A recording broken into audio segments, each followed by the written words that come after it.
তিরমিজি শরীফে এসেছে রাসূল আকরাম সাল্লাল্লাহু আলাইহি ওয়াসাল্লাম বলেছেন, ৪টি জিনিস কোন বান্দাকে জিজ্ঞাসা করা ব্যতীত এক চুল পরিমাণও লড়ার ক্ষমতা নাই। কোন বান্দা তার পা এক চুল পরিমাণও লড়াতে পারবে না এই ৪টি জিনিস জিজ্ঞাসা করা ব্যতীত। এই ৪টি জিনিসের উত্তর দেওয়া ব্যতীত। ১ নম্বর হচ্ছে তার জীবন সম্পর্কে জিজ্ঞাসা করা হবে। অর্থাৎ সে তার জীবন কোন কাজে ব্যয় করেছে? ভালো কাজে নাকি খারাপ কাজে? আল্লাহর এতাআতে নাকি আল্লাহর নাফরমানিতে?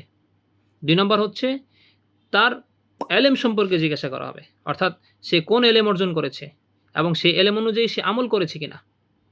৩ নম্বর হচ্ছে তার ধন সম্পদ সম্পর্কে জিজ্ঞাসা করা হবে। সে এই ধন সম্পদ, টাকা পয়সা হালাল পন্থায় অর্জন করেছে নাকি হারাম পন্থায় অর্জন করেছে? এবং সে এই ধন সম্পদ কোথায় ব্যয় করেছে? ভালো কাজে নাকি খারাপ কাজে? ৪ নম্বর হচ্ছে তার শরীর সম্পর্কে জিজ্ঞাসা করা হবে। অর্থাৎ সে তার শরীরের শক্তি কোথায় ক্ষয় করেছে? অর্থাৎ সে তার শরীরের শক্তি কি কোনো হারাম কাজে ব্যয় করেছে নাকি হালাল কাজে ব্যয় করেছে? আল্লাহর আমলে ব্যয় করেছে নাকি আল্লাহর নাফরমানিতে ব্যয় করেছে?